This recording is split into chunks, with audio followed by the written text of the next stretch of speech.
Bismillahirrahmanirrahim. Assalamualaikum warahmatullahi wabarakatuh.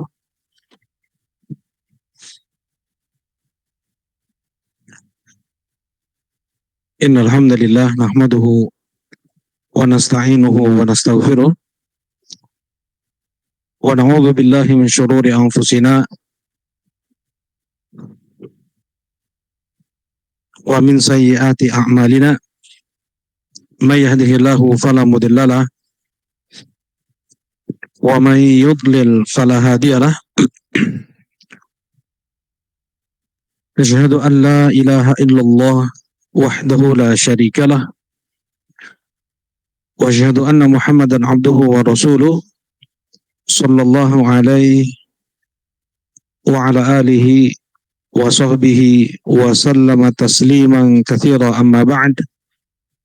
Qala Allah Ta'ala fil Qur'anil Karim, ya ayyuhalladzina amanu taqullaha wa qulu qawlan sadida yuslih lakum a'malakum wa yaghfir lakum dhunubakum wa man yuti'illaha wa rasulahu faqad faza fawzan 'azima.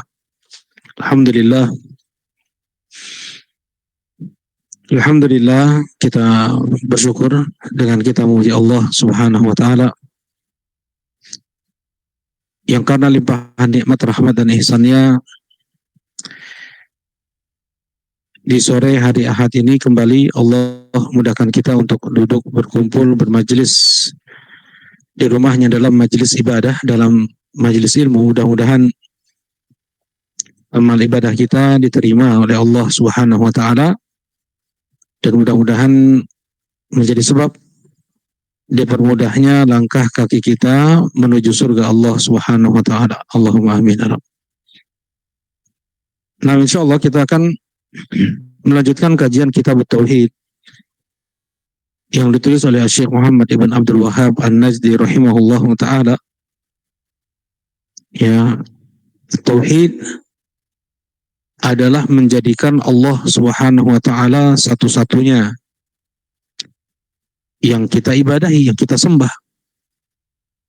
Nah, ini tauhid yang didakwahkan oleh para nabi seluruhnya, mengajak umat mereka untuk beribadah hanya kepada Allah, menjadikan Allah satu-satunya yang disembah. Itu tauhid, menjadikan Allah satu-satunya yang disembah, yang diibadahi, ya. Dan untuk kita mengetahui hakikat tauhid, di antaranya dengan cara kita mengetahui lawan dari tauhid. Apa lawan tauhid? Syirik. Nah, kita akan jelas mentauhidkan Allah Subhanahu wa taala dengan ucapan, dengan perbuatan, ya, dengan keyakinan. Dengan kita mengetahui lawan dari tauhid, yaitu syirik. Kesyirikan yang berupa ucapan, kesyirikan yang berupa perbuatan, kesyirikan yang berupa keyakinan. Nah, Syekh rahimahullahu taala, beliau menyebutkan berbagai macam jenis kesyirikan, ya, dalam kitab ini, baik yang itu bentuknya ucapan atau yang bentuknya perbuatan, agar orang betul-betul paham, mengerti tentang apa itu tauhid. Ya, nah, telah kita bahas pada pertemuan sebelumnya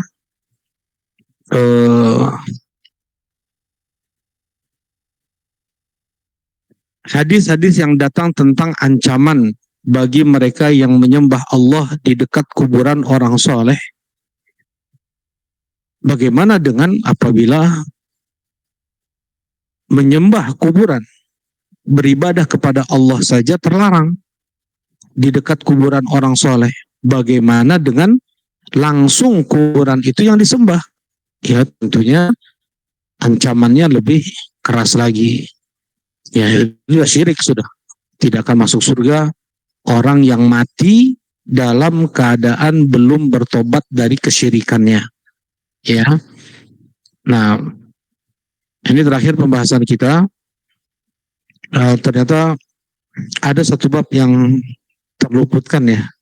Nah, yaitu jadi sebelum kita masuk judul dari bab kita sekarang ini, ada satu bab yang terluputkan, yaitu bab maja andal ghulu fi kuburi sholihin yusayyiruha awsanan tu'bad min dunillah. Bab dalil-dalil yang datang bahwasanya berlebihan terhadap kuburan orang soleh menjadikannya berhala yang disembah selain Allah. Ini belum kan ya? Sudah? Belum kan? Nah, ini sebenarnya belum nih. Nah, ini kita baca sedikit karena hadisnya pun sedikit. Kemudian kita masuk ke bab yang setelahnya insya Allah. Baik. Bab maja'a annal ghulu fi kuburi sholihin yusayyiruha awsanan tu'bad min dunillah.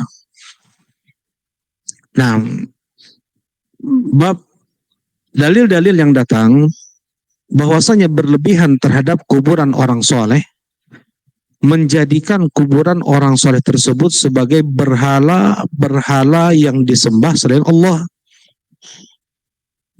Nah, al-ghulu, apa itu al-ghulu? Berlebih-lebihan, ya, melampaui batas, sifat melampaui batas, berlebih-lebihan. Nah, banyak orang berlebih-lebihan terhadap kuburan wali, kuburan nabi, ya, kadang kuburan orang yang disangka memiliki keramat, ya, bahkan di Indonesia ada kuburan kosong, nggak ada mayatnya, ya, nggak ada isinya, dibikin petak seperti itu aja berbentuk kuburan sudah mudah untuk dikeramatkan, ya. Dulu orang berlebihan terhadap kuburan itu lebih daripada mereka berlebihan terhadap pohon, batu, walaupun ada kan yang menyembah batu, menyembah pohon keramat, pohon beringin kan misalnya, ya, batu-batu, danau, telaga, mata air, sumur, ya, ada yang disembah juga tuh. Mereka datang ke sumur tersebut, berdoa, minum airnya, dikasih koin atau bunga, ada yang mereka persembahkan untuk sumur tersebut. Nah, yang paling mudah orang-orang untuk jatuh pada al-ghulu, berlebihan sampai menyembah, adalah kuburan, entah itu kuburan nabi atau kuburan wali. Itu tadi terkadang nggak ada isinya, ya, dibilang ini kuburan keramat seperti itu, ya. Nanti kalau nggak namanya, kalau yang Anda tahu di Nagrek, ya, daerah Nagrek. Nah, itu ada orang asli pribumi sana tuh, udah nenek moyangnya udah lahir di sana, udah berapa kakek ke atas. Pernah terdengar ada Syekh Maghribi. Baru-baru sekarang banyak mobil, banyak motor naik ke atas bukit. Ada apa? Di sana ada kuburan Syekh Maghribi, katanya. Ya, padahal sejak dulu puluhan bahkan ratusan tahun orang pribumi sana nggak tahu tuh, ya, nggak ada. Tiba-tiba muncul, ya, tiba-tiba ramai dengan ya isu atau apa namanya, ya, gosip-gosip ini adalah kuburan keramat Syekh Maghribi, nggak tahu dari mana, ya. Jadi mudah orang-orang, ya, kalau memang tinggal bikin plang aja, nanti Karang Taruna banyak dapat pemasukan. Bikin plang, di sini ada kuburan keramat, banyak apa orang masuk. Nah, untuk pemasukan sebagian, pemasukan desa, Yang sebenarnya tidak benar ya. Annal ghulu fi kuburi sholihin. Nanti seperti apa sih bentuk ghulu terhadap kuburan itu, seperti apa nanti akan kita bahas. Ya. Berlebihan terhadap kuburan orang soleh itu menjadikan kuburan, ya, menjadikan kuburan itu sebagai berhala, ya, yang disembah selain Allah Subhanahu wa taala. Berbagai macam bentuk penyembahan orang-orang terhadap kuburan. Ya, ada yang dengan berdoa, ada yang dengan tawaf, ya, ada yang sedekah, istighosah. Nah, Waalaikumsalam warahmatullah. Ada yang sholat menghadap kuburan. Ini semua adalah ibadah-ibadah yang dilakukan di kuburan, dan ini jelas menjadikan kuburan tersebut sebagai berhala yang disembah selain Allah Subhanahu wa taala. Kemudian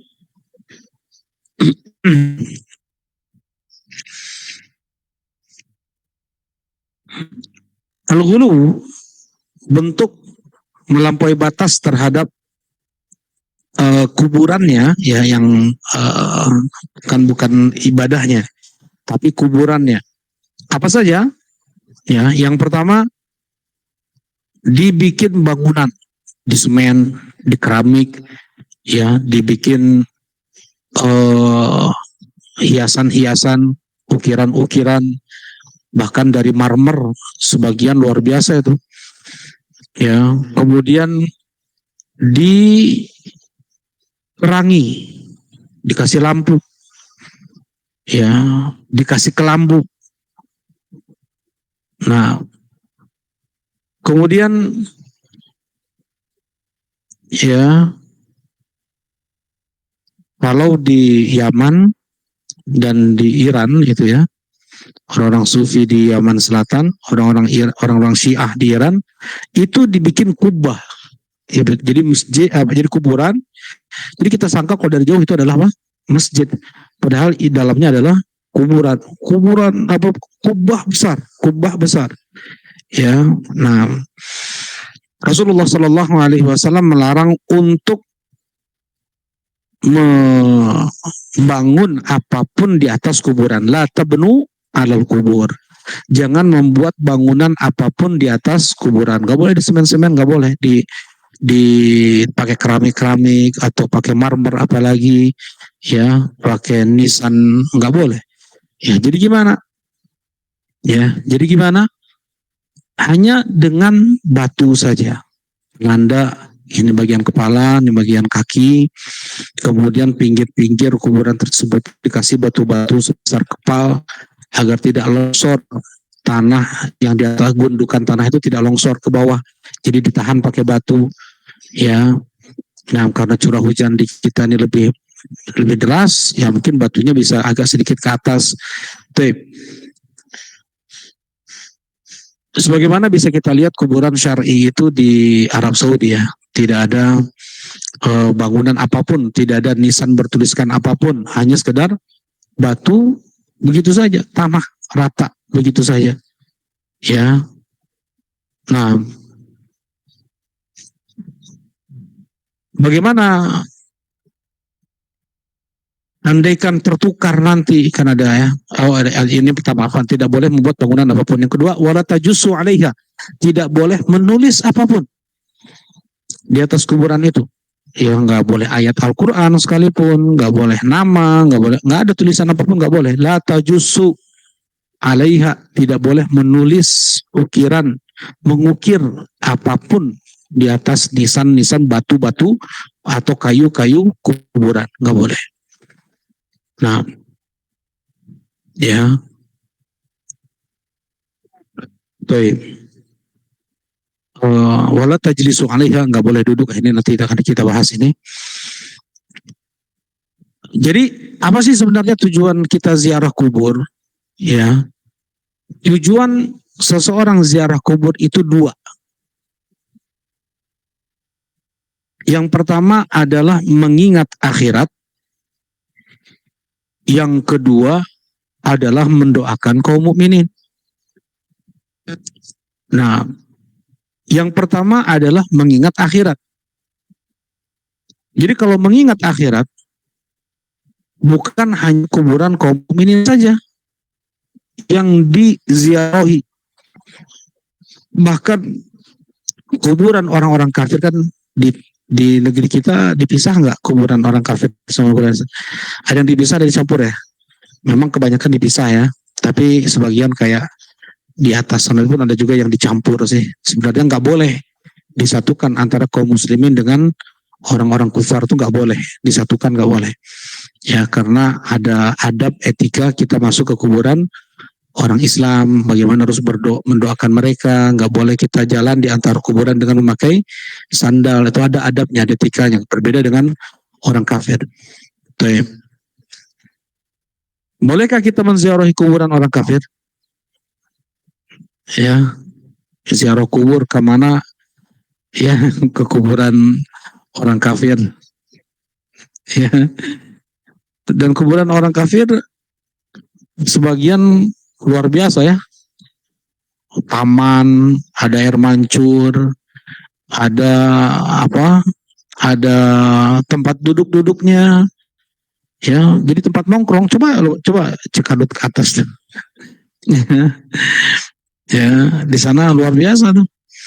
Banyak malah lebih besar dari masjid sebagiannya. Nah, tempat duduk-duduk, tempat. Jadi, nah apa misalnya? Apa hukum ziarah kubur orang kafir? Apa hukumnya? Hukumnya boleh. Ya, hukumnya boleh. Bahkan kata Imam Nawawi rahimahullah taala, ulama besar Syafi'iyah, mengatakan lebih mengena seseorang ketika menziarahi kuburan orang kafir, lebih mengena karena tujuannya adalah mengingat akhirat, mengingat kematian. Bagaimana kalau seandainya Allah cabut hidayah, Allah cabut Islam, dan dia mati dalam keadaan seperti orang kafir yang ada di hadapan dia? Ya, jelas tidak akan mendapatkan ampunan dari Allah, kekal abadi di neraka. Ya, sejak awal dia mati sampai selamanya di akhirat, dia akan terus mendapatkan azab demi azab. Ya, jadi berkata banyak para ulama, justru menziarahi kuburan orang kafir itu lebih afdol daripada menziarahi kuburan orang Islam. Nah, jadi maksudnya lebih terasanya, lebih afdol dari siapa? Dari sisi lebih menghayati, jadi lebih terasa kalau bagaimana mati dalam keadaan dia kafir, dalam keadaan dia musyrik. Ya, tentunya akan terus mendapatkan azab Allah Subhanahu wa taala. Baik. Ya. Dan bagaimana menziarahi kuburan orang Islam? Boleh, mau dia muslim yang taat atau muslim yang fasik, boleh kita ziarah kubur mereka. Nah, dan tetap kemudian yang kedua adalah kita mendoakan. Kalau mendoakan hanya untuk kuburan kaum muslimin. Ya, bahkan datang hadis dari Nabi Shallallahu Alaihi Wasallam ketika beliau melihat kuburan kaum musyrikin, beliau mendoakan ubashirkumun nar. Ya, aku kabarkan kepada kalian neraka untuk kalian. Nah, itu kalau Rasulullah melihat kuburan orang-orang kafir. Ya, dan untuk kita melihat kuburan kaum muslimin, bahkan kita menziarahi kuburan kaum muslimin, langsung pertama kali kita mendoakan mereka kan. Assalamualaikum ya ahlat diyar minal mu'minina wal muslimin wa inna insyaallah bikum lahiqun, nas'alullah lana wa lakumul afiyah. Kita mendoakan agar mendapatkan afiyah, ampunan, keselamatan, ya, nikmat kubur, ya.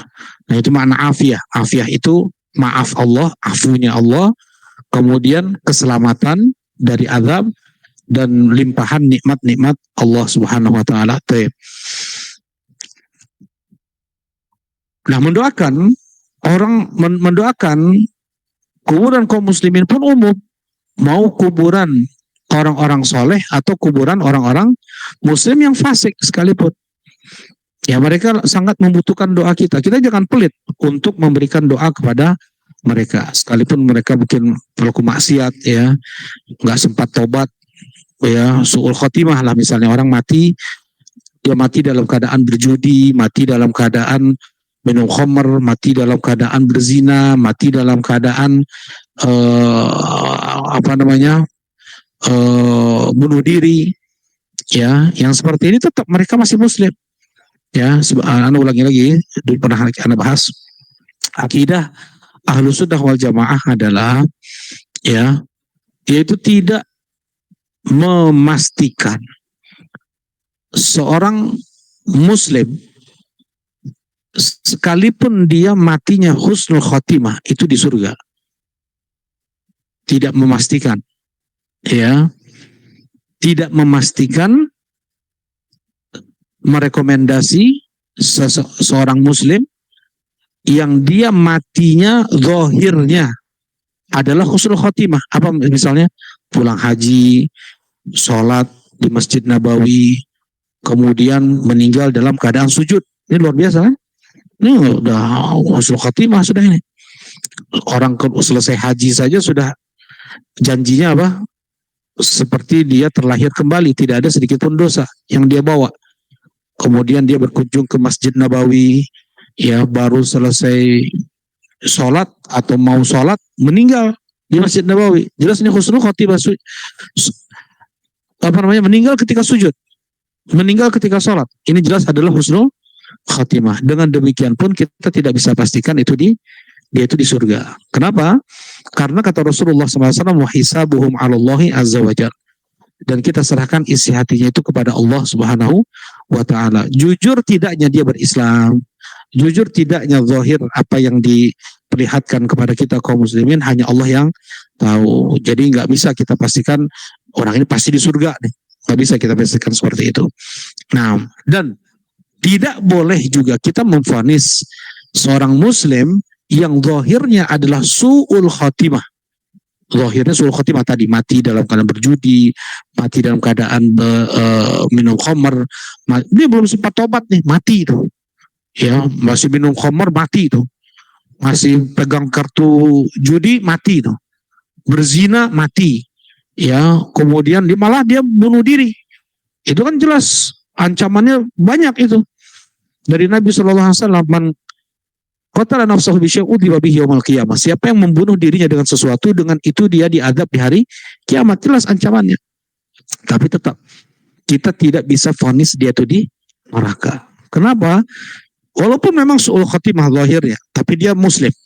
Ya, bisa jadi ada amalan dia yang menjadikan sebab melimpah turunnya rahmat Allah Subhanahu wa taala, ampunan Allah Subhanahu wa taala untuk dia, sehingga dia diampuni oleh Allah, tidak diazab oleh Allah, dan dia dimasukkan ke dalam surga Allah. Cuman dia memang terancam.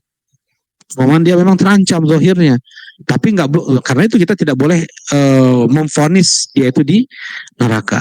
Jelas ini ya, nggak boleh. Untuk hak muslim harus dipenuhi. Ya, sekalipun dia matinya su'ul khatimah, hak seorang muslim harus dipenuhi. Seperti memandikannya, mengkafankannya, menyolatkannya, mengantarkannya ke kuburan, dikuburkan, didoakan, itu wajib. Ya, fardu kifayah. Kalau tidak dilakukan, maka orang Islam yang tahu keberadaan mayit tersebut semuanya berdosa. Ya, kecuali memang ini orangnya kayak gini nih, ya udahlah, berapa orang aja lah nguburin jenazahnya untuk terangkat kewajiban muslim yang lain nih, sebagai pelajaran untuk orang-orang yang semisalnya. Jadi yang nguburin cuma beberapa orang aja, ya itu udah nggak berdosa. Orang kaum muslimin tidak berdosa, tapi sebagai bentuk peringatan kepada orang-orang yang semisal orang ini peminum khamr lah, pejudi lah, dia pezina lah, kalau mati ya dibuat seperti ini. Maksudnya yang nyolatin jangan ada tokoh masyarakat, jangan ada para ustadz, jangan ada, nggak banyak orang Islam yang nyolatinnya, sebagai bentuk peringatan, ya sebagai bentuk peringatan. Kayak Rasulullah SAW, beliau tidak mau menyolatkan seorang sahabat yang meninggalnya mengambil gelang orang Yahudi. Ya, kalian aja menyolatkan, teman kalian itu sudah korupsi. Ya, kemudian Rasulullah SAW sempat tidak mau menyolatkan orang yang berhutang, seperti itu, sebagai peringatan untuk sahabat yang lain agar tidak bermudah-mudahan mereka dalam berhutang, ya, agar mereka tidak melakukan dosa besar seperti korupsi dan yang lainnya. Nah, ini dikatakan oleh banyak para ulama, ya, jadi para tokoh masyarakat tidak menyolatkan orang-orang yang matinya su'ul khatimah, Ya, biarkan orang-orang seperti mereka saja yang menyelenggarakan jenazahnya. Tapi mana juga mereka mau menyelenggarakannya? Kalau udah mati tetap aja ke orang masjid juga yang yang yang ngurusin semuanya itu. Nah, ini akidah Ahlussunnah wal Jamaah. Ya, jadi tujuan seseorang ziarah kubur itu ada dua. Tadi yang pertama apa? Mengingat akhirat. Yang kedua, mendoakan kaum muslimin. Mengingat akhirat, hadis Nabi Shallallahu Alaihi Wasallam, kuntu nahaitukum an ziyaratil kubur fazuruha fa innaha tudzakirukumul akhirah. Aku melarang kalian untuk ziarah kubur. Dulu aku melarang kalian untuk ziarah kubur, tapi sekarang ziarahilah karena itu mengingatkan kalian pada akhirat. Ya, tapi sekarang ziarahilah karena itu mengingatkan kalian pada akhirat. Baik. Nah, jadi seseorang di kuburan itu jangan ketawa-ketawa, jangan ngomongin masalah dunia, bisnis. Ya memang tujuannya dia adalah mengingat akhirat. Jadi kan jarang juga memangnya ada orang sengaja ziarah kubur untuk mengingat akhirat, kan jarang juga ya. Ya, memang dia datang ke tempat pemakaman umum biasanya dia pun mengiringi jenazah. Dia sedang mengantarkan jenazah. Nah, ya seperti itulah Allah alam. Kalau yang anak tahu memang jarang sengaja dia keluar dari rumahnya pergi ke kuburan untuk ziarah kubur, untuk mengingat akhirat. Tujuan untuk mengingat akhirat, bukan hanya untuk mendoakan kaum muslimin, bukan untuk ke keluarga kita, bukan. Sengaja kita duduk ke kuburan kaum muslimin mana saja, ya, untuk mengingat akhirat. Itu kan jarang ya. Ya, seringnya kita ke kuburan itu adalah mengantarkan jenazah, ya, menyelenggarakan jenazah saudara kita. Nah, di saat seperti itu, maka tidak boleh ada obrolan-obrolan dunia, tidak ada hal-hal yang ya membuat seseorang itu lupa dari akhirat. Terkadang ketawa-ketawa, cekikikan, ya, yang seperti ini menyalahi, nggak boleh. Ya, bahkan dia menyelisihi hikmah dia mengingat kuburan, melihat kuburan yang seharusnya mengingatkan dia pada kematian, mengingatkan dia pada akhirat, tapi malah dia apa? Ngobrol ke sana sini, ya, kemudian bahkan ada ketawa-ketawa, ya, yang seperti ini diingatkan. Itu ya. Nah, ini yang pertama, ini dalilnya yang pertama. Kemudian yang kedua, ya Rasulullah, kata Aisyah, apa yang aku ucapkan apabila aku menziarahi kuburan? Nah, berarti di sini Aisyah radhiyallahu taala anha bertanya adab etika seseorang ketika masuk ke kuburan kaum muslimin. Kata Rasulullah SAW, kuli, ucapkanlah olehmu, Allahumma assalamualaikum, jadi lupa tadi. Assalamualaikum ya ahli diyar minal mu'minin wal muslimin wa inna insyaallah bikum lahiqun nas'alullaha lana wa lakum afiyah. Ya, ada beberapa lafaz ya. Boleh dipakai yang mana aja. Nah, ini diantara doa, ya berarti kan di sini ada doa nih yang Rasulullah SAW ajarkan. Nah, jadi hikmah ziarah kubur itu dua. Yang pertama adalah mengingat akhirat, yang kedua mendoakan kaum muslimin. Ya, secara umum di sini. Oke. Sedangkan jadi mungkin ada pertanyaan, kenapa nggak boleh dibikin keramik, bangunan, atau dibikin ukiran-ukiran, tulisan-tulisan batu nisan, ya. Nah, kalau sekarang kita bikin seperti itu, kalau sekarang ya di negeri kita bikin seperti itu juga itu sudah jelas tanda itu adalah kuburan kerabat kita itu. Ya, yang justru yang bikin bingung, apa namanya, bisa dipahami nggak? Apa nih? Anda ulangi lagi ya. Kalau kita bikin membuat kuburan sesuai dengan syariat di zaman kita sekarang ini, itu justru sebagai tanda sebagai tanda inilah kuburan kerabat kita gitu. Kalau sekarang ini, ya karena hampir nggak ada orang kuburannya hanya sebatas batu saja, ya, penandanya cuma batu saja, ya, hampir nggak ada. Pasti minimal apa? Batu nisan atau dari kayu ya, atau dari keramik, ya, itu minimal tuh. Ya nggak di kepalanya saja atau apa namanya dikasih. Sekarang ada pakai pipa lagi, ada pakai pipa. Jadi biar nggak longsor, intinya sih biar nggak longsor gundukan tanahnya itu. Jadi yang pinggirnya itu pakai pipa, terus atasnya pakai pipa lagi lebih kecil. Jadi pipa itu pipa besar, disambung-sambung kayak gitu. Ya, nah, mungkin ada pertanyaan bagaimana kita bisa membedakan kuburan kerabat kita dengan orang lain gitu. Ya, nah kalau sekarang kalau kita lakukan sesuai dengan sunnah Nabi SAW, maka itu bisa lebih dibedakan antara kuburan kerabat kita dengan orang lain. Kalau di zaman kita, di negeri kita, ya. Nah, dan untuk mendoakannya, dan sampai berapa lama sih? Sampai berapa lama kuburan, entah itu orang tua kah, ataukah nenek kah, masih bisa pelihara. Ya, entah berapa tahun. Sekarang kuburan buyut kita ada, kuburan nenek buyut kita ada. Kita bersihkan, kita apalagi jaga, rawat, kan nggak ada. Ya nggak, bahkan kuburan para sahabat dulu nggak tahu yang mana. Kita ke Baqi', nggak bisa kita membedakan mana sahabat yang Abdurrahman bin Auf, mana kalau Utsman bin Affan ada tuh. Utsman bin Affan ada, tapi kuburan sahabat yang lain nggak ada. Ini tulisannya ini tulisannya ini nggak ada.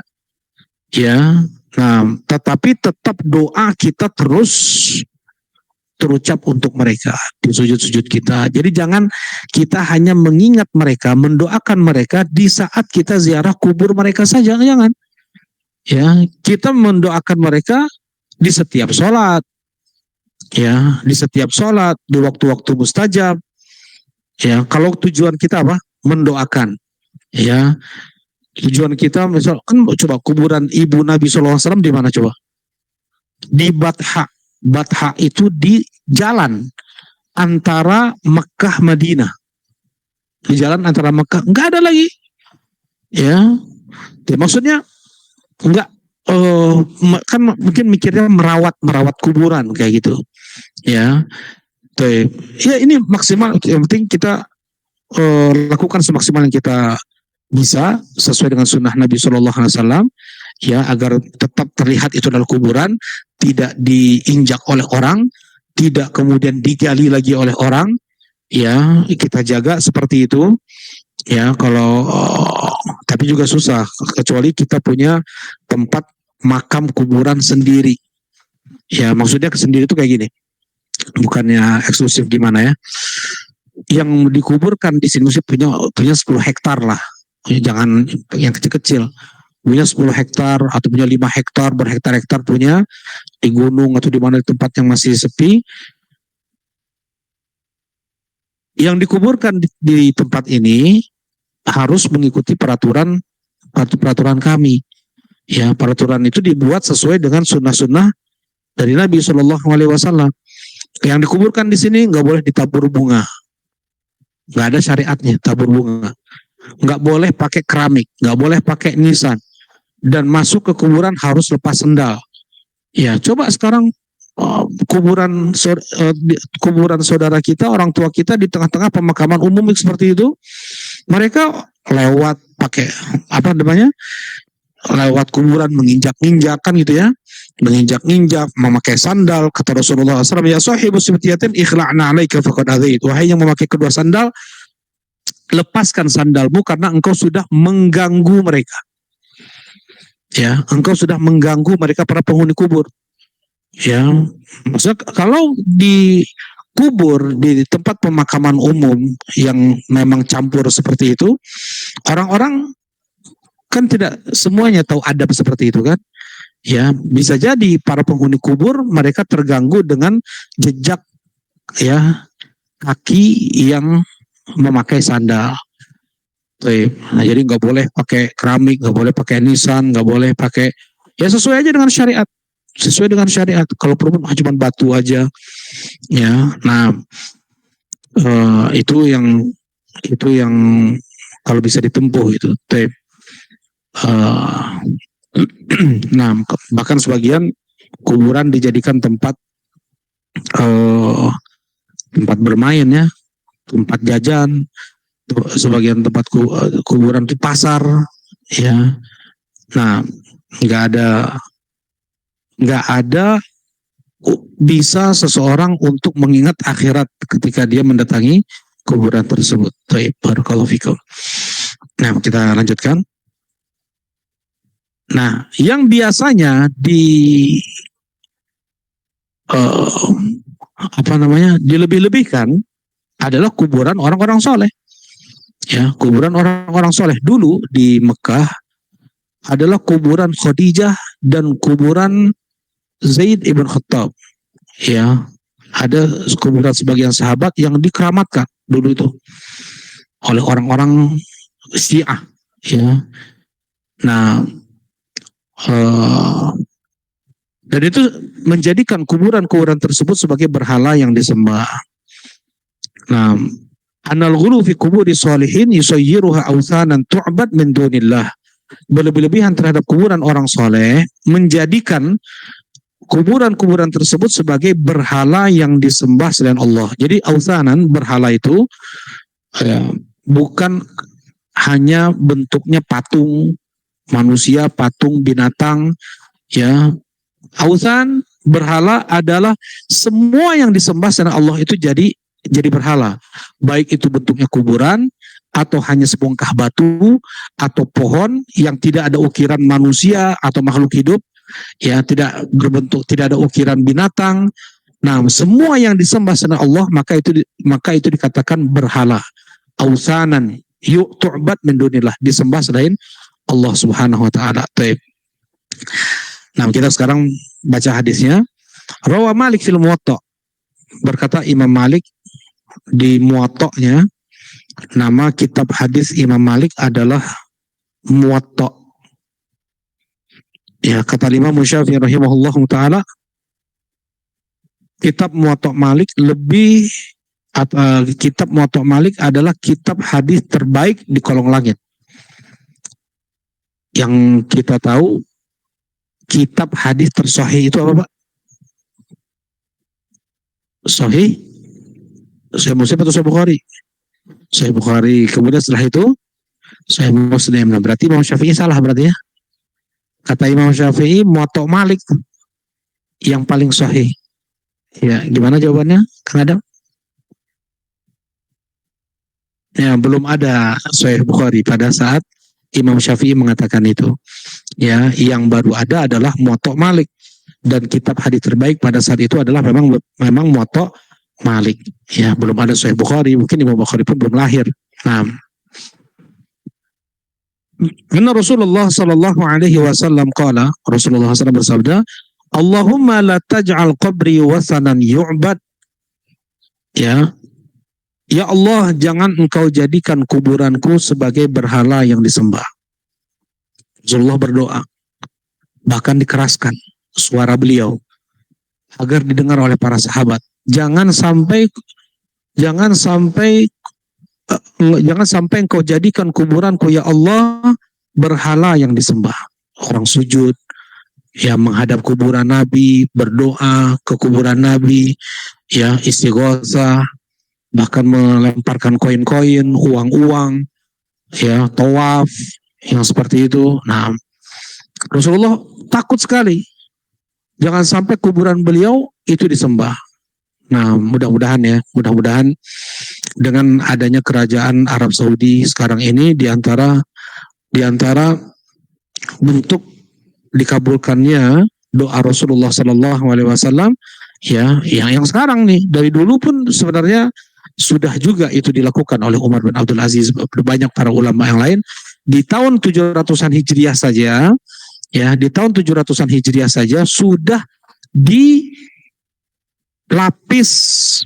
hujrah Nabi, kamar Nabi SAW, yang di sana ada 3 kuburan, siapa aja?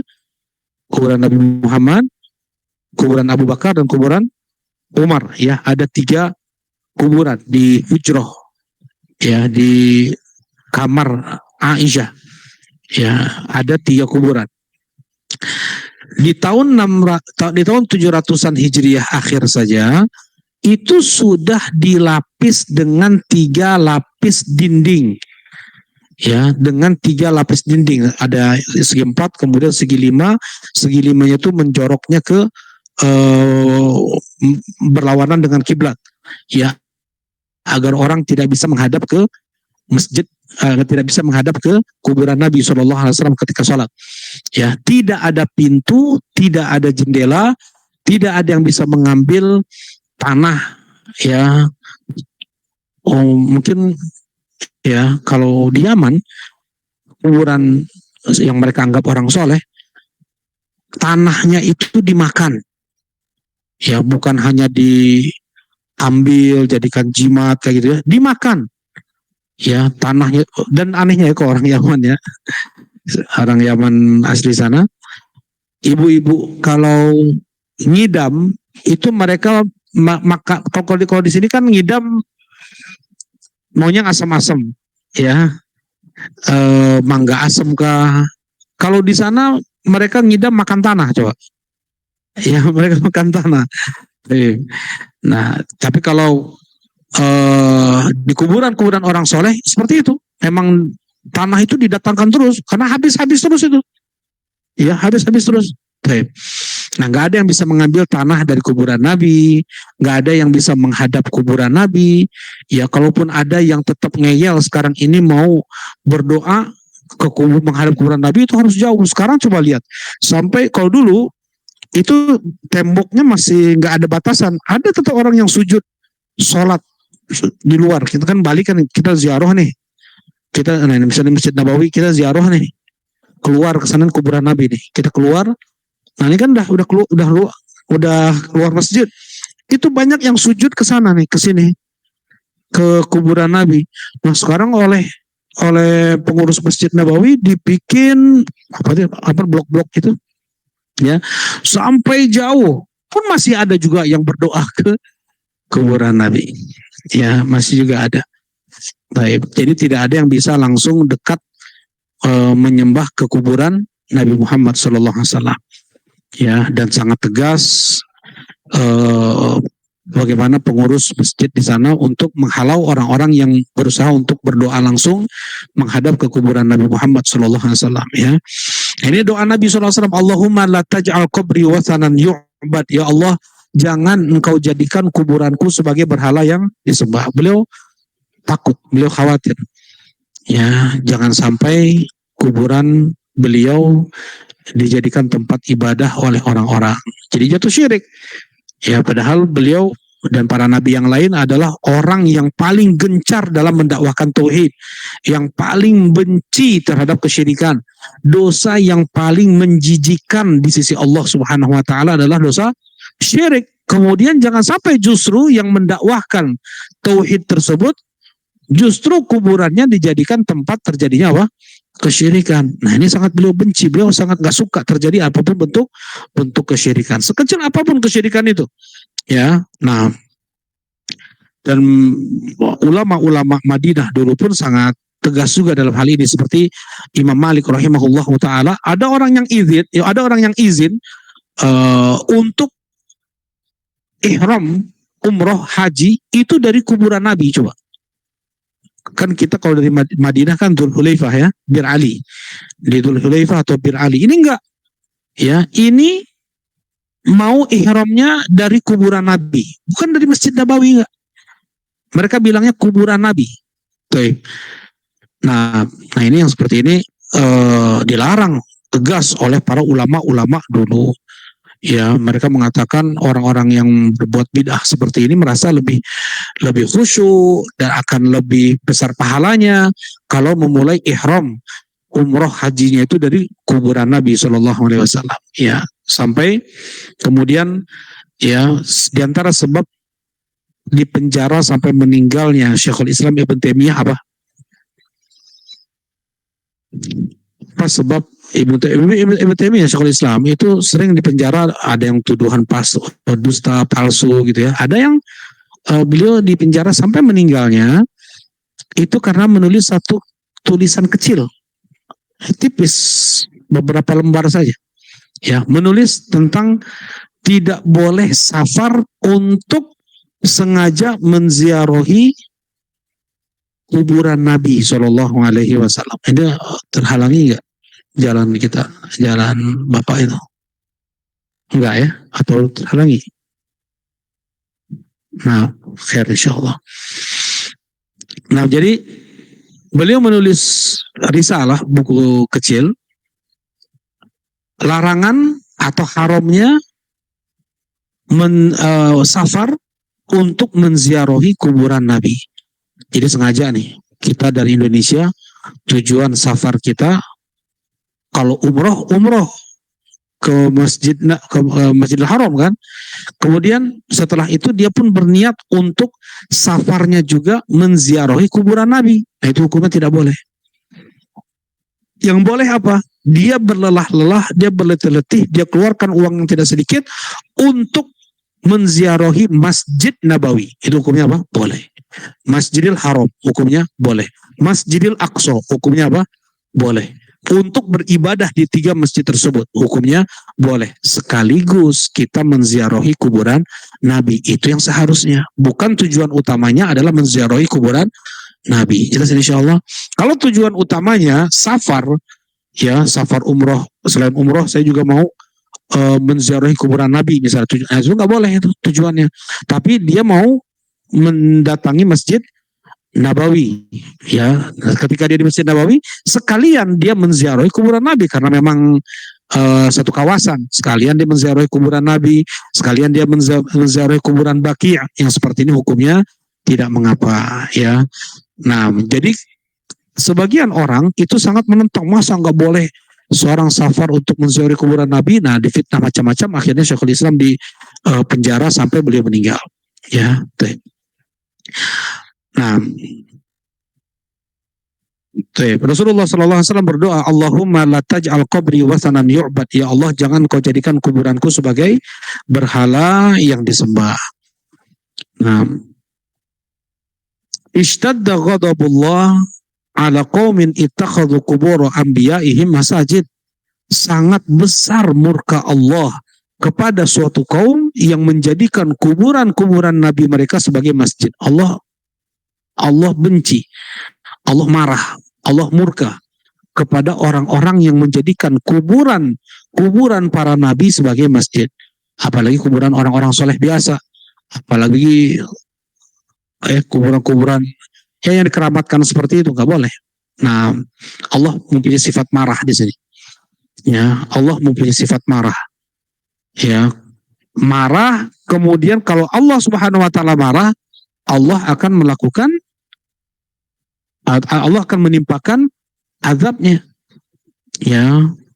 Jadi marah dengan azab itu 2 hal yang berbeda. Bukan azab itu adalah marah Allah, beda kan? Misalnya seorang ayah dia marah ke anaknya.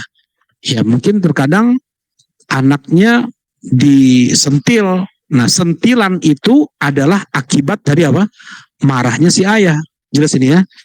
Jadi sebagian kelompok, baik itu Asy'ariyah, apalagi Mu'tazilah, apalagi Jahmiyah, ya, Kullabiyah, Maturidiyah, kebanyakan, tapi alhamdulillah ya, ini semua tidak diyakini oleh kaum muslimin, kebanyakan orang Indonesia ini. Mereka hanya mengaku-ngaku Asy'ari, hanya mengaku Maturidi, Kullabi, tetapi mereka sendiri tidak meyakini keyakinan tersebut. Maksudnya gimana? Orang-orang Asy'ariyah yang ulama-ulamanya ya, ulama-ulama Asy'ariyahnya seperti Fakhrul Razi, ya, ulama-ulama hebatnya, mereka mengingkari Allah punya sifat marah. Ya, nggak boleh Allah punya sifat marah, kata mereka. Kenapa? Karena kalau Allah punya sifat marah, berarti kita sudah serupakan Allah dengan makhluk, kata mereka. Karena marah itu adalah sifat makhluk, kata mereka. Ya. Jadi apa marah bagi kalian? Marah itu adalah Allah mau ngasih azab. Allah mau ngasih azab. Apa maksudnya mau? Ingin, kehendak. Bukankah ingin, kehendak, mau itu pun adalah sifat makhluk juga? Ya enggak? Makhluk punya juga sifat berkeinginan, berkehendak, ya enggak? Ya mereka nggak bisa. Oh, beda. Kehendaknya Allah Beda dengan kehendaknya makhluk. Nah, begitu juga marahnya Allah itu tidak seperti marahnya makhluk. Ya, sebagaimana penglihatan Allah, pendengaran Allah tidak seperti penglihatan dan pendengaran makhluk. Demikian pula lah marah Allah, cinta Allah, ridho Allah. Mereka orang-orang Asy'ariyah itu menolak Allah mempunyai sifat cinta, sifat ridho, sifat rahmah. Ya, mereka menolak sifat marah, sifat benci, sifat murka dari Allah, ghadab, sukht, karaha. Ya, padahal Allah Subhanahu wa taala berulang kali dalam Al-Qur'an menyebutkan sifat itu di dalam di dalam Al-Qur'an tentang dirinya. Di sini misalnya nih hadis ini, ishtadda ghadabullah. Ini hadis nih. Ishtadda ghadabullah, sangat besar murka Allah untuk mereka kaum yang menjadikan kuburan nabi mereka sebagai masjid. Misalnya, wa may yaqtul mu'minan muta'ammidan fajaza'uhu jahannam khalidan fiha wa ghadiballahu alaihi wa la'anah. Siapa yang membunuh mukmin dengan sengaja, maka Allah akan maka balasannya adalah neraka jahanam kekal abadi di dalamnya, wa ghadiballahu alaihi, dan murka Allah untuknya. Jelas ini dalam Al-Qur'an. Banyak lagi dalam Al-Qur'an Allah mempunyai sifat marah. Ya, bagaimana Allah marah kepada orang-orang kufar yang mereka menyelisihi nabi mereka, tapi itu semua ditolak oleh orang-orang Asy'ariyah. Ya, ini tidak benar. Ya, kita ahlu sunnah meyakini Allah mempunyai sifat marah, dan sifat marahnya Allah tidak seperti sifat marahnya makhluk. Sebagaimana berbicaranya Allah tidak seperti berbicaranya makhluk. Itu yang kita yakini. Ketika kita menetapkan, berarti kalian orang-orang ini ahlu sunnah ini kalian sudah menyerupakan Allah dengan makhluk, kalian ini musyabbihah. Dituduhnya kita ini musyabbihah. Musyabbihah itu adalah menyerupakan Allah dengan manusia, dengan makhluk. Ya, kita jawab, yang menetapkan Allah marah itu siapa? Allah sendiri. Yang menetapkan Allah melihat, berbicara, mendengar siapa? Allah sendiri. Maka sangat tidak pantas, tidak sopan, tidak beradab, nggak beretika ketika kita tolak sifat-sifat yang Allah tetapkan untuk dirinya, kemudian kita tolak. Nggak boleh Allah punya sifat marah, nggak boleh Allah punya sifat cinta, nggak boleh Allah punya sifat mendengar, melihat, atau berbicara. Ya. Nah, tetapi ketika kita menetapkan sifat-sifat tersebut yang memang secara nama itu ada pada makhluk, tetapi sifat Allah berbeda dengan sifat makhluk. Ya, marahnya Allah tidak sama dengan marahnya makhluk. Melihatnya Allah tidak seperti melihatnya makhluk, seperti itu. Nah, ya. Nah, ishtadda ghadabullah, sangat besar murka Allah untuk kaum yang mereka menjadikan kuburan-kuburan nabi mereka sebagai masjid. Ya, kita sangat sayangkan juga ya, kuburan Imam Syafi'i, kuburan beberapa sahabat di Irak, di Mesir, itu luar biasa, itu dijadikan sebagai masjid-masjid. Kuburan Abu Ayyub Al-Ansari, di mana tuh? Di Turki. Ya, ketika pengepungan pertama oleh Yazid ibn Muawiyah, para sepuh dari kalangan sahabat ikut tuh terus Konstantinia ke Turki, Konstantinopel. Ya, karena Konstantinopel itu adalah Romawi Timur. Ya, Romawi Barat lu udah runtuh, udah nggak ada. Di zaman Nabi SAW Romawi Barat hancur sudah. Ya, Romawi sekarang ini, yang sekarang justru kan Romawi, Roma Italia, Vatikan itu di situ tuh sekarang. Kalau dulu tuh udah hancur itu di zaman Nabi SAW. Jadi Romawi itu ada dua, ada Romawi Barat, ada Romawi Timur. Romawi Timur itu adalah Konstantinopel, Istanbul, Turki itu, ya Istanbul itu. Nah, semua Kaisar, Raja Romawi yang menguasai dulu Palestina ngelarinya ke Raja Konstantinia. Kemudian Raja Mesir, Kristen yang menguasai Mesir pada saat itu lari, Mukaukis namanya, lari juga ke Konstantinia. Enggak ada Romawi Barat, udah enggak ada. Dan Romawi Timur. Nah, kata Rasulullah SAW, siapa yang mengepung atau menaklukkan Konstantinia, maka dia akan mendapatkan rahmat Allah. Para sepuh dari sahabat ikut perang pengepungan Konstantinia berbulan-bulan, tapi nggak sempat untuk ditaklukkan ya. Yang menaklukkannya ada Muhammad Al-Fatih kan, ya, Utsmaniyah. Dan ketika itu meninggal Abu Ayyub Al-Ansari, ya. Sekarang apa? Sekarang dijadikan masjid besar, di kuburannya itu dijadikan masjid, tempat orang ziarah, ya. Nah ini sebenarnya sangat disayangkan, ya, sangat disayangkan.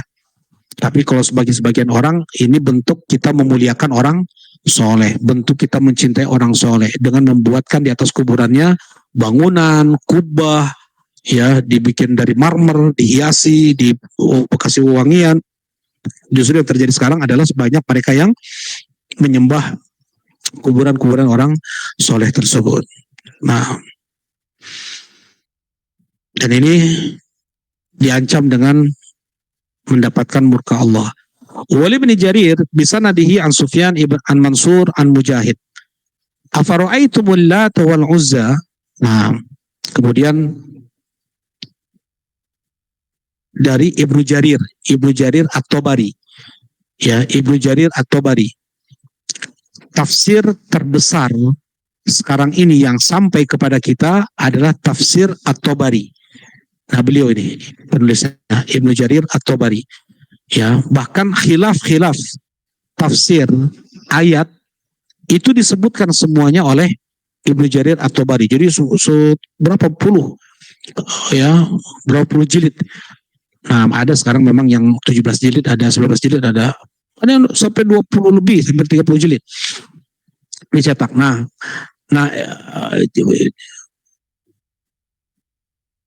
dikatakan oleh para ulama, ringkasan dari tafsir At-Tabari itulah Ibnu Katsir, tafsir Al-Quranul Azim yang dikenal dengan tafsir Ibnu Katsir.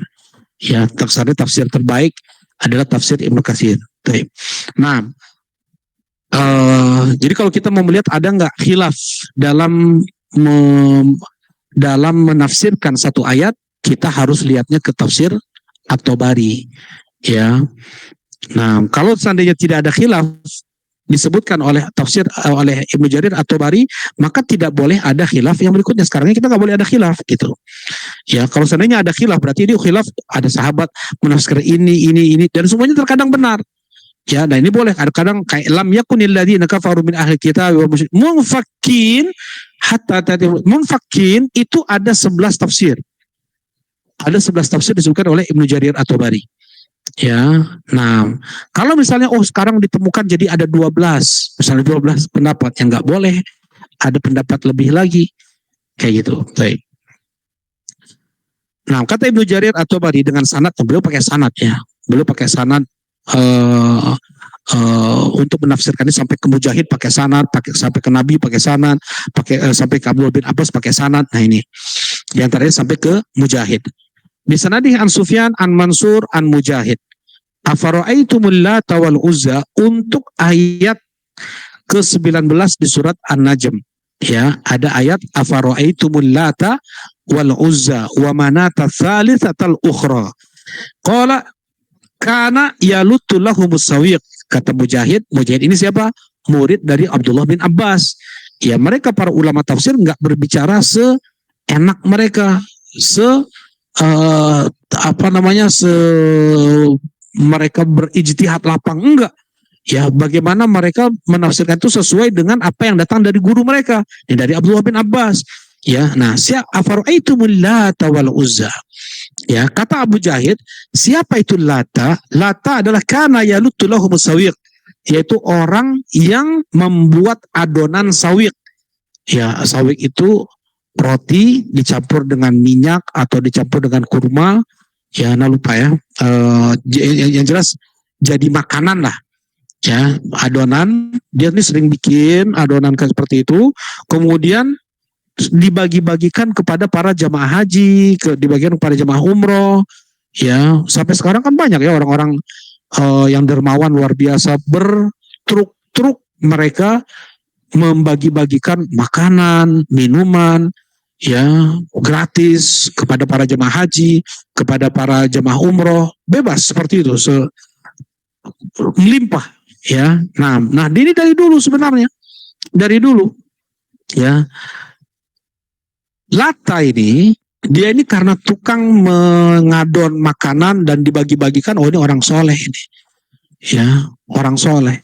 Meninggal karena si Lata itu orang yang suka mengadon makanan tadi, ya. Fa'akafu ala kubri, ketika meninggal mereka beriktikaf di kuburannya, ya. Bahkan dibikin halaman yang luas di depan kuburannya untuk beriktikaf, diletakkan batu putih di belakang kuburannya, ya. Nah, jadi kalau Lata adalah kuburan keramat, itu yang disembah diantaranya oleh orang-orang Quraisy, orang-orang Arab dulu. Nah, ini yang paling besarnya, ya. Jadi berhala terbesar mereka adalah Lata. Ada Uzza, ada Mana. Kalau Uzza betulnya apa? Kalau Uzza itu pohon keramat. Ada nggak di sini? Ya, nggak ada. Kalau Uzza itu pohon keramat. Kalau Mana itu batu keramat. Nah, kalau Lata itu kuburan keramat. Nah, ini dalilnya. Bahwasanya Lata itu adalah kuburan keramat. Wa kata qala Ibnu Jauza, an Ibnu Abbas kana yalutu sawiq lil hajj. Kata Abdullah bin Abbas, dia ini suka membuat makanan untuk para jamaah haji. Ya, kana yalutu sawiq lil hajj, untuk para jamaah haji. Jadi kan orang soleh, jelas. Ya, baik. Nah, jadi fitnah atau godaan terbesar orang untuk berbuat syirik adalah kuburan orang soleh. Ali bin Abbas radhiyallahu taala anhu maqala la'ana Rasulullah sallallahu alaihi wasallam zairatil kubur wal muttakhidina 'alaiha al masajid was suruj, rawahu ahlu sunan. Kalau ahlu sunan maksudnya adalah ashabu sunan yang 4, Tirmidzi, Abu Dawud, Ibnu Majah dan An-Nasai. 4 ini maksudnya. Kalau 4 ulama, 4 ahlu sunan ini meriwayatkan hadis ini. Apa itu?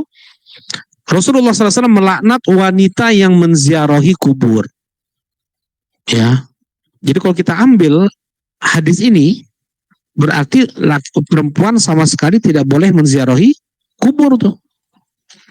Ya, tetapi wallahu a'lam, ana lebih cenderung pada pendapat hadis ini dhaif. Hadis ini lemah. Ya. Hadis ini lemah. Yang sahih adalah la'anallah zawarat al-kubur. Allah melaknat wanita yang sering menziarahi kuburan. Kalau sering, biasanya kan seorang wanita besok datang lagi ke kuburan, besok datang lagi ke kuburan, baru meninggal misalnya anaknya, baru meninggal suaminya, ya, berulang kali besok datang lagi, ya, menziarahi kuburan, kemudian sampai menyebutkan penyesalan, kenapa nggak dibawa ke sini, kenapa dia meninggal. Jadi ucapan-ucapan menunjukkan dia tidak sabar atas ketetapan Allah Subhanahu wa taala. Nah, ini terlarang. Ini terlarang, ya, nggak boleh. Makanya itu dilaknat. Tapi kalau wanita dia sesekali ziarah kubur, apa hukumnya? Boleh. Pertama, boleh karena mereka para wanita pun seperti laki-laki. Perlu juga untuk mengingat kematian. Dan lebih mudah untuk mengingat kematian kalau menziarahi kuburan. Yang pertama. Kemudian yang kedua, Aisyah bertanya, ya Rasulullah, apa yang aku katakan andaikan aku menziarahi kuburan? Kemudian Rasulullah SAW mengatakan, Assalamualaikum ya ahla diyar tadi. Berarti boleh. Rasulullah nggak bilang ke Aisyah, nggak boleh ziarah kubur. Aisyah kan nggak gitu, ya. Kemudian yang ketiga, Rasulullah SAW melihat ada seorang ibu yang dia menangisi bayinya yang baru lahir. Rasulullah SAW mengatakan, ittaqillah wasbiri, berjagalah ketakwaan wahai ibu dan bersabarlah. Rasulullah nggak bilang, oh nggak boleh ini perempuan ziarah kubur, nggak bilang kayak gitu Rasulullah SAW. Rasulullah hanya mengingatkan tingkat kesabarannya saja. Ya, jangan sampai dia tidak lapang dengan ketetapan Allah Subhanahu wa taala. Kemudian yang keempat, Aisyah pun pernah ziarah kubur dengan Nabi Muhammad SAW ke Baqi'. Ya, menunjukkan bahwasanya wanita itu boleh untuk ziarah kubur gitu ya. Boleh untuk ziarah kubur. Tapi kalau sering-sering ini maksudnya gimana? Kalau dengan itu dia akan menyesal, ya dia menyesali kenapa dulu seperti ini seperti itu, dia mengucapkan kata-kata yang tidak menerima ketetapan Allah, yang seperti nggak boleh. Sebenarnya sekalipun ya wanita ini dia datang ke kuburan akan seperti itu baiknya ditahan. Ya, sekalipun dia cuma sekali gitu ya, atau dia mau mengiringi jenazah orang yang dia cintai lah, akan pingsan-pingsan, akan teriak-teriak, ini nggak boleh, baiknya ditahan. Rasulullah SAW mengatakan, nuhina anitiba'il janaiz walam yu'zam alaina. Kata Ummu Atiyah, ya, Ummu Atiyah itu ibu PKK-nya. Di zaman Nabi SAW itu ada ibu PKK, kan nggak semua wanita atau ibu-ibu itu bisa mengkoordinir para ibu-ibu ya. Nggak semua ibu-ibu itu, bahkan istri Nabi aja nggak mengkoordinir para ibu-ibu tuh. Jadi yang mengkoordinir sana namanya Ummu Atiyah. Ya, kalau ada yang meninggal, Muatiyah ini yang mandiin jenazahnya. Kalau ngasih tahu salat Id, dia yang sibuk ngasih tahu ke ibu-ibu salat Id kayak gini. So, yang haid juga ikut aja, yang haid ikut, yang ini ikut, semuanya. Gimana kalau nggak punya ini, nggak punya jilbab, pakaikan aja ke jilbab saudaranya kayak gitu. Nah, dalam hal ini juga begitu. Atau Mu'atiyah, nuhina anittiba'il janaiz. Kami dilarang oleh Nabi SAW untuk mengiringi jenazah. Walam yu'zam alaina. Tapi kami nggak betul-betul dilarang gitu. Kami nggak begitu, nggak boleh sama sekali, nggak kayak gitu. Janganlah, kata Rasulullah kayak gitu. Janganlah. Ya, maksudnya jangan sampai kalau dia, kan ada yang mengiringi jenazah sampai pingsan-pingsan kan, sampai pingsan-pingsan, sampai teriak-teriak, sampai golek apa lu kayak orang ya, sampai tidur-tiduran, goleran kayak gitu. Ini nggak boleh seperti ini. Ya, nggak boleh seperti itu. Tuh. Nah itu bisa terlaknat. Itu bisa terlaknat. Ya, nah, la'anallah zawarat al-kubur, itu yang nggak boleh. Seorang Rasulullah SAW melaknat, atau Allah Subhanahu wa taala melaknat, kursinya Rasulullah ya. Wanita yang banyak sering menziarahi kubur, itu nggak boleh. Wal mutakhidina 'alaiha al-masajid. Dan juga Rasulullah SAW melaknat orang-orang yang menjadikan kuburan sebagai masjid. Ada nggak sekarang ini? Ada kan? Kuburan dijadikan masjid, dibangun di atas kuburan itu masjid, entah di dalamnya, entah di sampingnya, maksudnya di dalamnya ini entah di depan, samping, atau belakang, atau di tengah, ada yang seperti itu. Ya, dan tidak boleh juga sebenarnya untuk menguburkan di dekat masjid, itu nggak boleh. Walaupun di luar masjid, kan ada di halaman-halamannya, ya itu sebenarnya nggak boleh, ya nggak boleh. Dikuburkan itu di tempat pemakaman umum, masjid bukan tempat kuburan. Nah, Rasulullah SAW melaknat orang-orang yang menjadikan kuburan sebagai masjid. Ya, kalau sekarang banyak ya, apalagi di negeri-negeri yang penuh dengan orang-orang Syiah, yang penuh dengan orang-orang tasawuf sufi ya, betul-betul dijadikan kuburan itu sebagai masjid. Ya, ini terlarang. Kalau di kita ada ya, ada, enggak zahir kali ya, enggak begitu. Nah, wasuruj, apa itu suruj?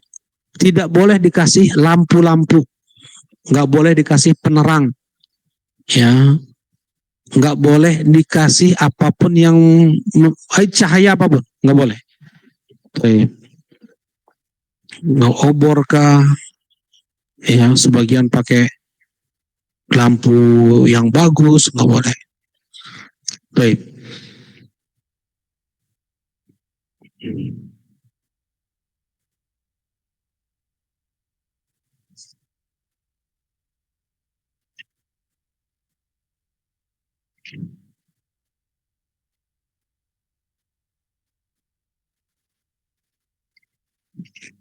Nah,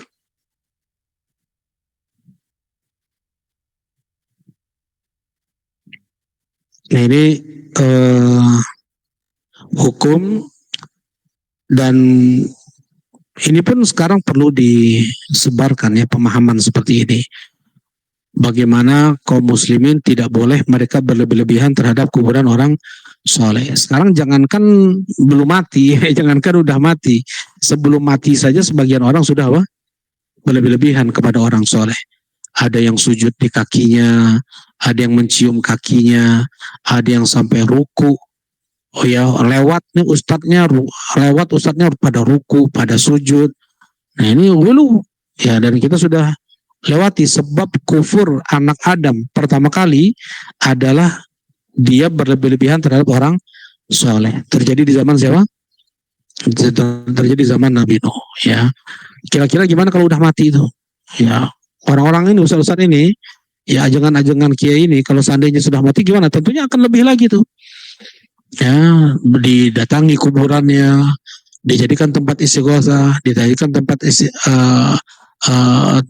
tempat doa lah. Dan mereka meyakini bahwasanya orang soleh yang mereka panggil tersebut bisa menjadi penghubung antara mereka dengan Allah Subhanahu wa Ta'ala. Yang padahal mereka orang-orang yang sudah meninggal, apakah mendengar ucapan orang yang masih hidup? Tidak. Sebagaimana dua ayat di dalam Al-Quran, Allah Subhanahu wa Ta'ala mengatakan, innaka la tusmi'ul mauta. Engkau ya Muhammad tidak bisa membuat orang yang sudah mati mendengar. Wa ma anta bimusmi'in man fil kubur. Engkau ya Muhammad tidak bisa membuat orang yang di dalam kubur itu mendengar. Ya, ada memang beberapa hadis yang itu pengecualian, seperti orang yang mengantarkan jenazah, maka si mayit ini mendengar langkah kaki sandal orang yang meninggalkannya. Ini satu. Kemudian yang dua adalah ketika Rasulullah SAW berbicara kepada tokoh-tokoh Badar yang terbunuh di perang Badar. Apakah kalian sudah mendapatkan apa yang Allah janjikan kepada kalian? Ya, apa kalian sudah mendapatkan azab Allah itu di alam barzah kalian sekarang ini? Ya, kata Rasulullah SAW, mereka mendengar apa yang aku katakan ini. Tapi itu pengecualian. Hukum asalnya mereka yang sudah meninggal nggak dengar lagi. Mereka yang di dalam kubur tidak mendengar lagi. Rasulullah SAW pun tidak mendengar lagi. Apapun yang kita ngobrolkah sama Rasulullah SAW nggak bisa. Ya, mana dalilnya? Ketika Rasulullah SAW nanti di haud. Apa haud itu? Di telaga, ya, di telaga untuk memberi minum umatnya dengan air yang dari telaga beliau lebih dingin daripada salju, lebih putih daripada susu, lebih manis daripada madu. Ya, ketika itu diminumkan, ketika Rasulullah mau meminumkan, beberapa orang dari sebagian sahabat, Rasulullah mengira itu sahabatnya tuh, hanya beberapa orang aja. Ternyata dihalau mereka ini nih. Ya, dihalangi mereka ini untuk minum dari telaga Nabi Shallallahu Alaihi Wasallam. Kata Rasulullah, Allahumma ummati. Kata Rasulullah, ya Allah, ini umatku ketika di dunia, aku mengenal mereka ini. Ini umatku ya Allah. Kata Allah Subhanahu wa Ta'ala, innaka la tadri ma ahdatsu ba'da. Engkau ya Muhammad tidak tahu apa yang sudah mereka perbuat setelah engkau meninggal. Berarti Rasulullah nggak tahu apa yang terjadi setelah Rasulullah meninggal, pada apa yang terjadi oleh orang-orang ini, apa yang mereka lakukan gitu setelah Rasulullah meninggal. Ya, ada yang membelot ke siapa? Musailimah al-Kadzab kan gitu ya. Nah ini Rasulullah SAW tidak pernah tahu apa yang terjadi setelah Rasulullah meninggal. Menunjukkan apapun yang diucapkan oleh istrinya di masih satu atap tuh dengan kuburan Nabi, Aisyah radhiyallahu taala, nggak pernah Aisyah ngobrol sama apa? Sama Rasulullah SAW. Ya, kemudian para sahabat, yuk kita nongkrong dulu yuk di hadapan, udah lama kita nggak bareng ngopi sama Nabi SAW. Ya, kalau sekarang kan diyakini Rasulullah datang ke masjid ini, Rasulullah datang ke acara ini, Rasulullah datang ke kemana gitu kan. Itu tidak pernah dilakukan oleh Rasulullah, oleh mereka para sahabat radhiyallahu taala anhu. Dan memang Rasulullah tidak tahu apapun yang terjadi ya setelah Rasulullah meninggal. Apalagi manusia selain beliau. Ada seorang istri yang suaminya meninggal, dia curhat ke istrinya, ya gimana nih anak teh bau udah meninggal nih, nggak akan dengar. Ada yang menikah juga di depan kuburan orang tuanya kan gitu. Percuma nggak tahu. Orang yang yang sudah meninggal masih ada jasadnya saja tidak bisa meninggal dan tidak bisa mendengar apapun yang dikatakan oleh orang yang masih hidup, apalagi yang sudah dikuburkan di alam kubur. Ya. Nah, tapi ada saja syubhat-syubhat ahli batil, syubhat-syubhat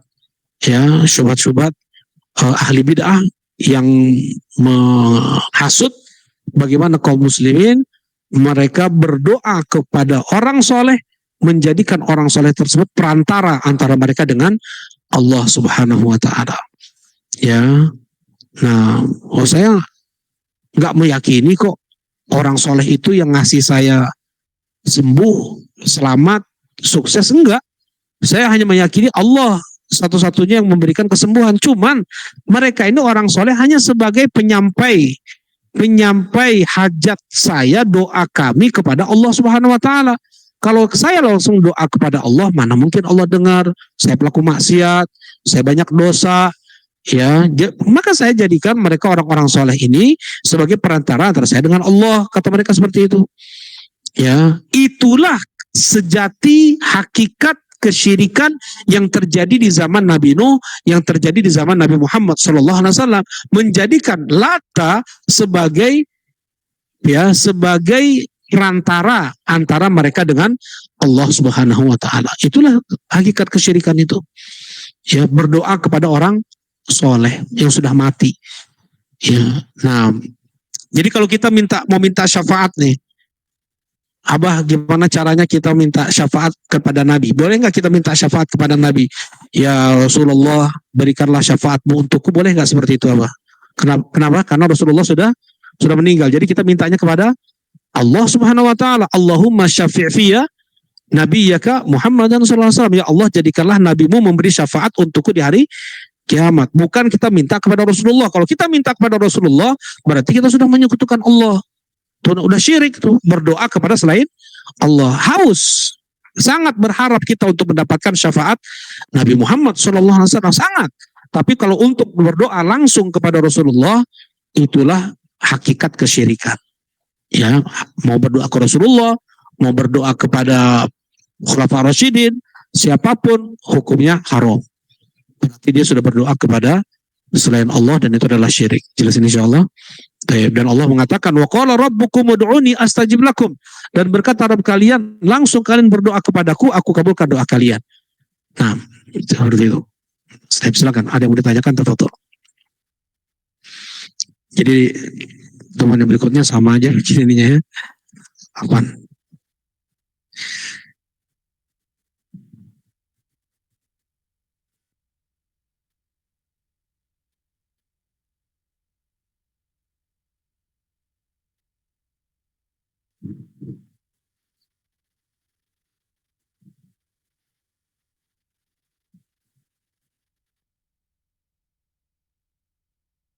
Nah, silakan.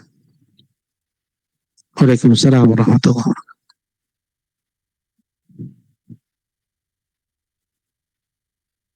Abu Lahab. Apakah itu diperbolehkan? Nggak ada apa batu, cuman lempar batu, Allah mengasih azab itu. Allah membakar mereka gitu. Nggak ada. Rasulullah SAW tidak pernah mengajarkan itu kepada para sahabat. Ya, dan Allah alam tahu dari mana juga itu kuburan Abu Lahabnya nggak. Kadang cerita-cerita, nah jadi destinasi orang umroh juga nanti jadinya. Allah musta'an. Ya, silakan apa? Nah, Waalaikumsalam warahmatullahi wabarakatuh. Nah, betul.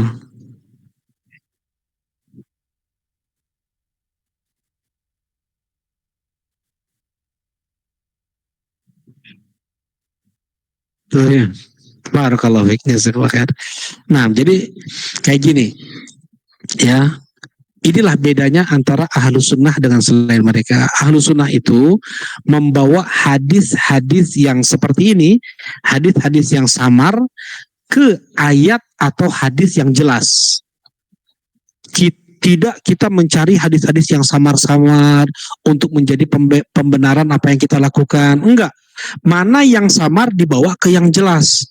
Tadi yang samar, oh berarti penghuni kubur merasakan atau mengetahui apa yang terjadi di alam dunia. Kan begitu? Padahal ada ayat tegas dari Allah, 2 ayat. Engkau ya Muhammad tidak bisa membuat orang yang sudah mati mendengar. Engkau ya Muhammad tidak bisa membuat orang yang di dalam kubur itu mendengar. Ini kan jelas. Nah, kemudian yang 1-2 hadis ini bagaimana kita menggabungkannya? Ini pengecualian dari ayat ini, ya, dikasih ada hadis dari Nabi SAW, mereka mendengar suara kaki, ya, kemudian Abu Jahal mendengar ucapan Nabi SAW ketika di Badar, ya, mereka sudah mati. Nah, ini pun pengecualian juga, gitu, ya, pengecualian juga. Nah, selebihnya kita jadikan orang mati itu nggak dengar sama sekali apa yang terjadi di alam dunia. Nah, ini cara kita berdalil, bedanya Ahlus Sunnah sama selain mereka seperti itu. Jadi mana dalil yang jelasnya? Nah, jadi dalil yang samar ini kita bawa ke dalil yang jelas nih. Bukan ditinggalkan dalil yang jelas, hanya dicari-cari dalil yang samar aja. Nih yang jelas tuh, yang jelas gimana kata mereka? Kan nggak mereka jawab tuh. Ya. Nah, kalau kita pakai dalil yang jelas, dalil yang samar, nah itu pengecualiannya. Nah, hukum asalnya mereka tidak mendengar seperti itu. Wallahu a'lam. Barakallahu fikum. Ya, silakan. Wa antum barakallahu fikum.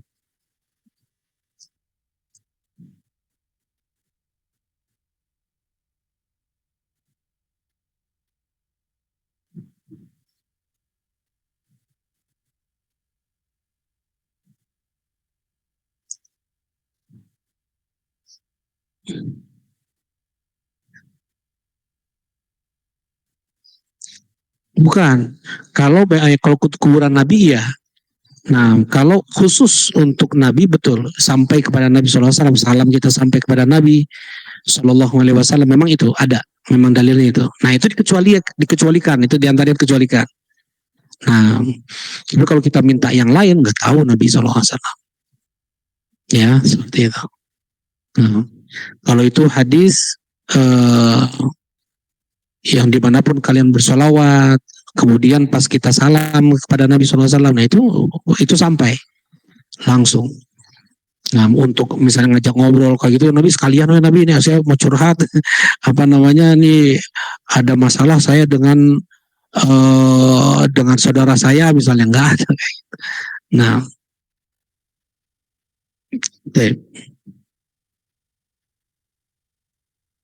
silakan yang lain.